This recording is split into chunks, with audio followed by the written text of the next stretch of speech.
everyone, and welcome back to another round of Mom Q&A with Moms Uncut, where we talk about motherhood, parenting, relationships, and so much more based off of the anonymous questions you send in to us. Again, we got Lisa and Mindy. Hey, guys. Morning. You guys ready to answer some questions? Absolutely. All right, let's get to it. Okay, so here it goes. This is going to be a long one, so if you continue reading, I truly appreciate you. I've been married for 9 years. I have 3 kiddos with my husband. We got married very young. My husband was 18 and I was 20. I didn't fully understand or know what I wanted at that age, but for the most part, our marriage has always worked. He is kind, he helps around the house, he is obsessed with me, and he works hard. But as the years went on and bedroom issues arose, he also refuses to get checked about the bedroom issues because they're embarrassing. I started to feel differently. I went years with not being satisfied in the bedroom, and when he did get help, it was too late for me. And sex isn't a big thing when it comes to some people, but it is for me. And I went unhappy for so long. Now that his issues are fixed, I have no feelings for him. I have planned to leave, but the kids always stop me because they are so young, and he is such a great father and a great person. We do not argue at all either. It's just bland. We get along great as friends, but there's just no passion, like at all. I need that passion that most people can live without. What do I do? He's a great person, well-rounded, a great father, but I just don't feel anything towards him but friendship. I am not happy, and I'm just staying in this until the kids are older because we do get along and they deserve to be near him all the time. But is that the best thing to do? Okay, I am a terrible person to answer this question. And the reason being is because her sex issue is something that I never had. So the decision was very easy. I did not, and well, in addition, we created a situation or an operating environment where those things could be resolved outside the house with other people. So, but yeah, like I lived with my friend for the better part of 10 years and we got along as a family really great. And we each had lives outside of that where we did what we wanted. For me, it was less about, intimacy with others. It was much more about, partying and drinking and working and other types of things, because those are the things that stimulate and motivate me. But for him, it was those items. So yeah, I am not I am probably the absolute wrong person to answer it, because her issue was never a driver for me. Yeah. Well, okay. Here's what I think.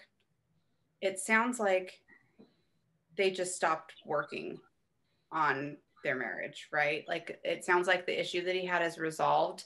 I don't think that means you quit and throw in the towel. Everything sounds good otherwise, right? Because I think the intimacy issue can be fixed between them. I don't think that, because you go through like cycles, right? Like not everything is going to stay super passionate all the time. Like that is not I don't think for the vast majority of the population, a realistically sustainable thing. And that's the thing I'm wondering, if she wants to be married and she likes the situation that she's in, I would tell her to go to a sex therapist, go get this figured out. If everything's fixed, like try to reignite and get back in there if everything else is okay. Because it's because I really think when people have these things, it's something that's personal to them. Like Lisa mentioned, it was her thing that she was feeling and they figured out the situation that worked for them, right? I think she's putting a lot of it on her husband, but I think she probably needs to work on herself a bit. And what will happen if she leaves and goes to somebody else, I can see this happening all over again for a whole different sort of reasons, because the passion doesn't always, it comes and goes. It's not like a constantly burning, that's called lust. That's not love. It's a temporary, type of thing. It can't, it's not to say that a marriage shouldn't have that. I've been married for almost 13 years.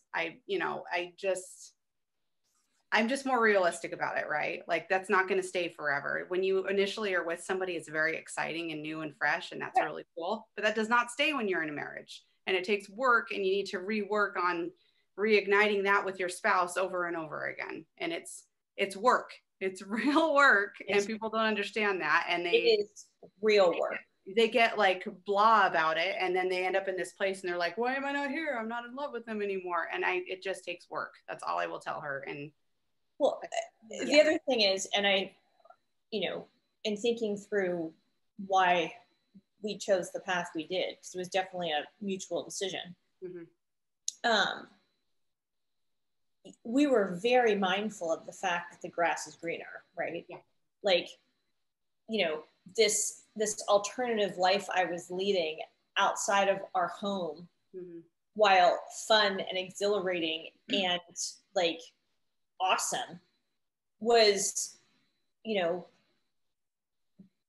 days a month. Like I could, if I lived like I lived on those 2 or 3 days a month every day, I'd be dead in a gutter somewhere. Yeah. It's just not sustainable. And so like being mindful of the fact that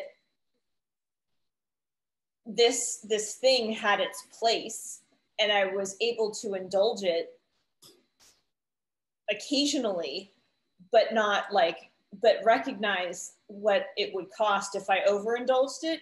Like that's a big deal. And that, I mean, I guess it comes down to just recognizing the grass isn't always greener. It just isn't. And having a family that functions is just such a blessing. Yeah. It's an amazing blessing. Yep.